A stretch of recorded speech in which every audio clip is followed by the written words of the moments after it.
2024년 9월 22일 렉셔너리 두 번째 해 오순절 이후 18번째 주일. 오늘 본문 말씀은 마가복음 9장 30절부터 37절 말씀입니다. 그곳을 떠나 갈릴리 가운데로 지날새 예수께서 아무에게도 알리고자 아니하시니 이는 제자들을 가르치시며 또 인자가 사람들의 손에 넘겨져 죽임을 당하고 죽은 지 3일 만에 살아나리라는 것을 말씀하셨기 때문이더라. 그러나 제자들은 이 말씀을 깨닫지 못하고 묻기도 두려워하더라.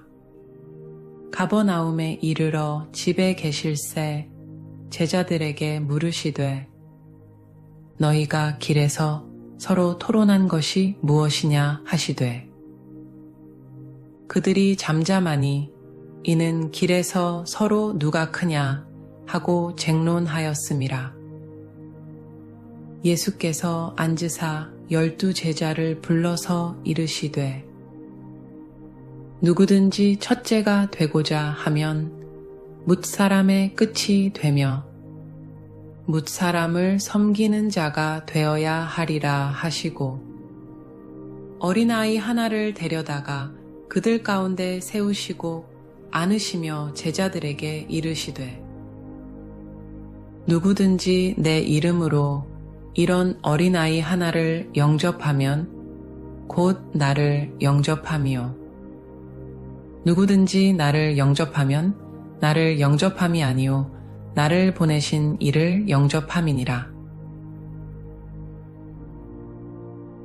오늘 설교 제목은 수고하고 무거운 짐 진 자를 영접하라입니다. 마가복음에 보면 예수님이 제자들에게 자신이 십자가를 져야 할 때가 왔다고 3번을 말씀하십니다. 오늘 본문은 두 번째 이야기입니다. 지지난주에 예수님이 사람들을 피하여 두로에 가셨다가 이방 여인을 만난 사건에 대해 말씀드렸습니다. 그 이방 여인에게 게라는 모욕을 주었음에도 불구하고 재치 있는 믿음의 답을 하는 바람에 그 여인의 귀신 들린 딸아이를 고쳐준 이야기입니다.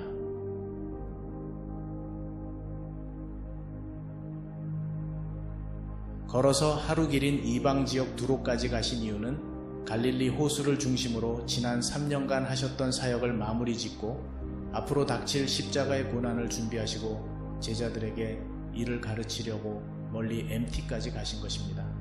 그런데 별 효과가 없었습니다. 거기서도 사람들이 소문을 듣고 찾아왔기 때문입니다. 그래서 다시 갈릴리로 내려오시는 중입니다. 오는 도중에 처음으로 제자들에게 자신의 죽음에 대해서 말씀하셨습니다. 그런데 베드로가 그러면 안 된다고 예수님을 꾸짖다가 오히려 호도에게 혼이 납니다. 그리고 계속 내려와서 이제 갈릴리에 있는 가버나움, 그러니까 사역의 헤드쿼터 역할을 했던 베드로의 집이 있는 곳으로 내려오시면서 두 번째로 자신의 죽음에 대해서 말씀하시는 장면이 오늘 본문 말씀입니다.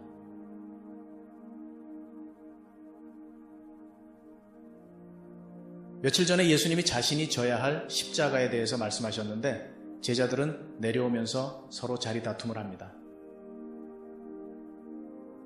물론 마가는 제자들이 예수님의 말씀을 깨닫지도 못하고 묻기도 두려워했다고 기록하고 있습니다. 깨닫지 못한 것은 그렇다 치고 왜 묻기도 두려워했을까요? 원래 제자와 스승 사이는 특별한 관계입니다. 혼줄이 날 지언정 제자들은 스승에게 아는 척하지 않고 서슴없이 물어보는 것이 제자와 스승 사이에서 있어야 하는 신뢰였습니다. 그런데 오늘 본문에서는 제자들이 묻는 것조차 두려워했다고 했습니다. 어쩌면 예수님은 십자가의 도를 말씀하셨는데 아직은 제자들이 그 십자가를 질 준비가 안 되었는지 모릅니다. 혹시나 말 잘못했다가 그 십자가에 말려 들어가는 것 아닐까 하는 두려움이었을 것입니다. 물론 예수님의 부활을 보고서야 모두가 순교를 무릅쓰고 전도를 했습니다. 그러나 그것은 나중 일이고 지금은 십자가 이야기는 뒤로 하고 자기들끼리 서열 싸움을 벌입니다. 그 당시의 사회 풍조가 자기의 체면과 사회적 위치를 가장 중요시했던 점을 생각해보면 제자들의 행동이 이해가 전혀 안 가는 것도 아닙니다. 그러나 지금 예수님은 자신에게 일어날 끔찍한 일을 말씀하고 계시는데 이에 대한 준비는 고사하고 자리 다툼을 하고 있으니 예수님이 실망의 한숨을 쉬셨을 것 같기도 합니다. 그래서 가버나움에 도착하신 후 12제자를 불러놓고 이렇게 말씀하십니다.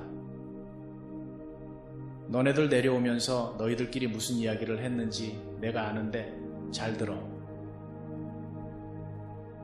누구든지 첫째가 되고자 하면 무사람의 끝이 되며 무사람을 섬기는 자가 되어야 하리라. 시대를 막론하고 상대방을 밟고 올라서야 정상에 오르는 치열한 삶의 전쟁이 사회 풍조입니다. 그런데 첫째가 되려면 무사람의 끝이 되라고요? 이게 말이 됩니까?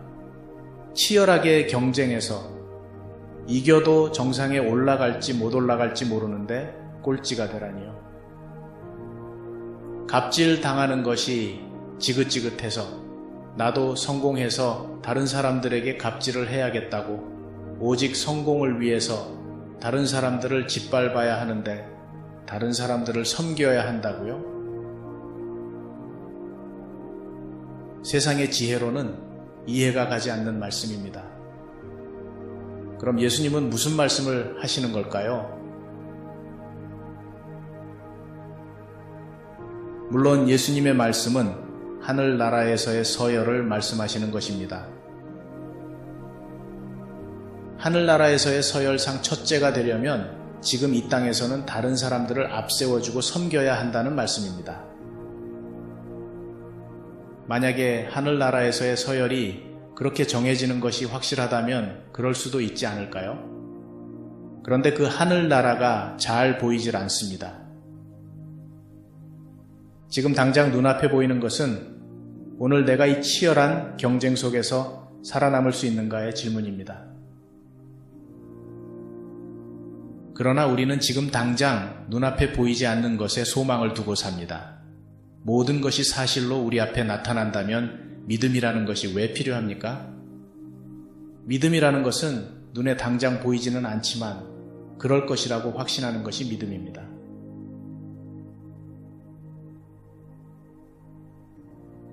그리고 예수님은 그 본보기로 어린이를 세우십니다. 예수님이 어린이를 세운 것은 지금처럼 어린이를 특히 높이고 대우해주라는 이야기가 아니라 그래서 스포일되어 자기 앞가림도 못하는 나약한 어른이를 만들라는 것이 아니라 어린이처럼 나약하고 힘없고 권력도 없고 남에게 의존해야만이 살아갈 수 있는 그런 사람들을 영접하라는 말씀입니다. 그래서 이렇게 말씀하십니다. 누구든지 내 이름으로 이런 어린아이 하나를 영접하면 곧 나를 영접하며 누구든지 나를 영접하면 나를 영접함이 아니요 나를 보내신 이를 영접함이니라. 아이들처럼 약한 그런 사람들을 영접하라는 말씀입니다. 영접하는 사람은 곧 예수님 그리고 나아가서 하나님을 영접하는 사람이라는 것입니다.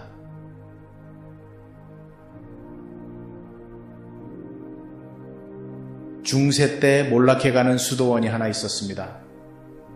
한때는 많은 사람들이 모여서 수도원이 북적거렸던 때도 있었지만 무슨 이유에서인지 숫자가 점점 줄더니 이제 마지막 5명만 남았습니다.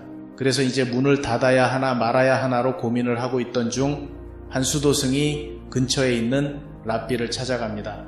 그런데 이야기를 잠잠히 듣고 있던 랍비가 이상한 말을 합니다.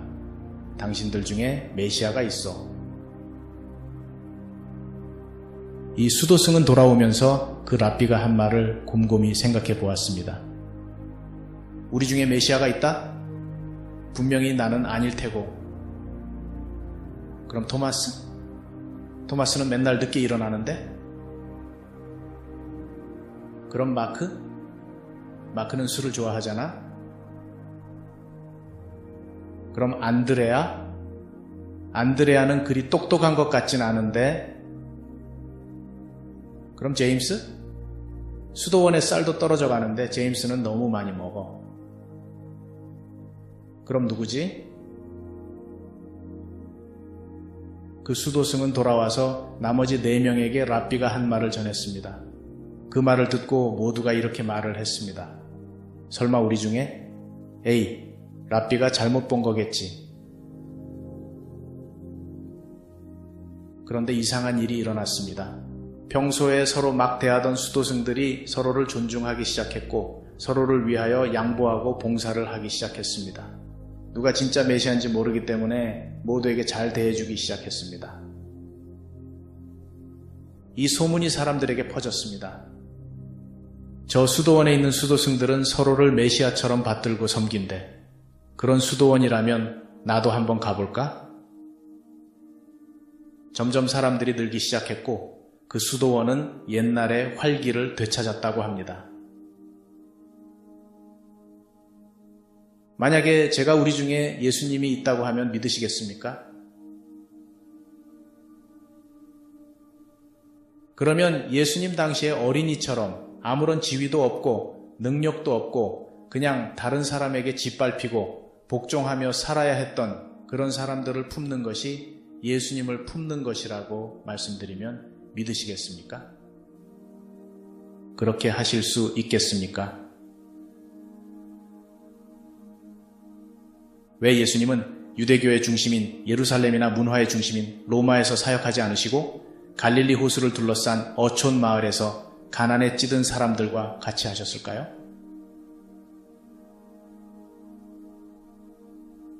저는 원래가 내성적이라 잘 모르는 사람과 어울리거나 말 섞는 것도 꺼려하는 사람입니다. 그런데 자리가 사람을 만든다고 하나요? 목사가 되다 보니 지금 교회에 안 다니는 사람들도 많이 만나게 됩니다. 처음에는 잘 몰랐는데 이야기를 듣다 보니 저마다 상처가 있고 가정에 육체적으로 정신적으로 아픈 사람이 있고 쉽게 풀리지 않는 관계의 문제, 재정상의 문제 등등 문제가 없는 사람이 하나도 없다는 것을 알았습니다.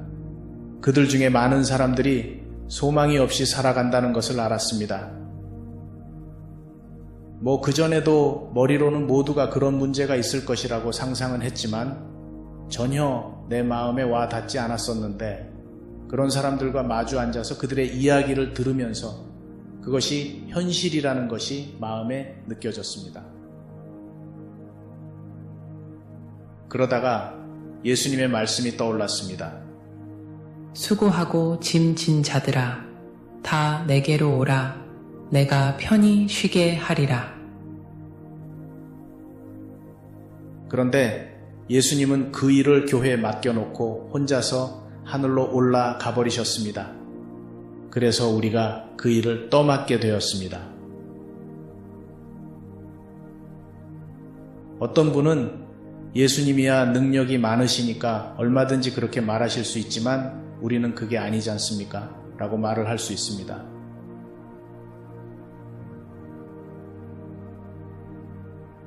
저는 이 감리교회에서 스데반 사역 훈련을 6개월간 받았습니다. 스데반 사역이란 갑자기 남편이나 아내 혹은 자녀를 잃고 아니면 다른 우리 일상생활에서 겪을 수 있는 트라우마를 경험한 사람들을 돕는 사역입니다. 그런데 그 사역이란 특별히 다른 것이 아니고 일주일에 한 번 그 사람들과 1대1로 만나서 그들의 이야기를 들어주는 것입니다.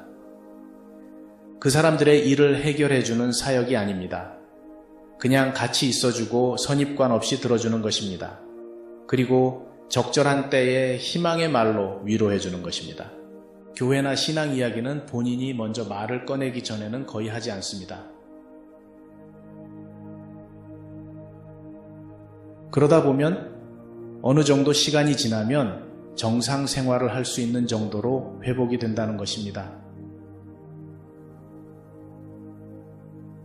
그것이 6개월일지 12개월일지 개인 차이가 있을 수 있습니다. 물론 우리 주위에는 당장 해결할 문제를 지고 있는 사람들이 있습니다. 이는 우리가 도울 수 있는 만큼 도와야지요.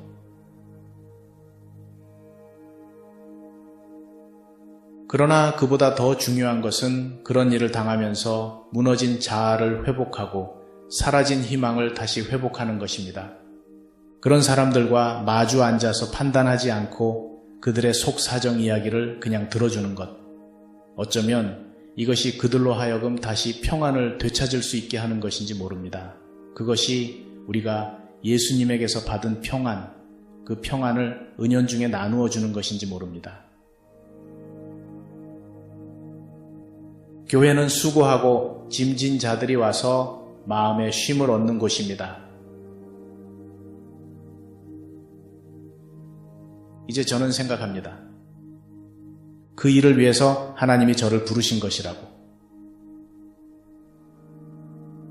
교회를 성장시켜서 빛과 번쩍한 교회당 짓고 웅장한 오케스트라 대동하고 최신 장비를 동원하여 인터넷에 올려도 전혀 꿀리지 않는 프로덕션의 예배가 아니라 미국에서 힘들게 살아가는 사람들이 모여 서로 다독거리고 도와주고 사랑하며 삶을 나누는 교회를 세워가라고 저를 부르셨다고 생각합니다.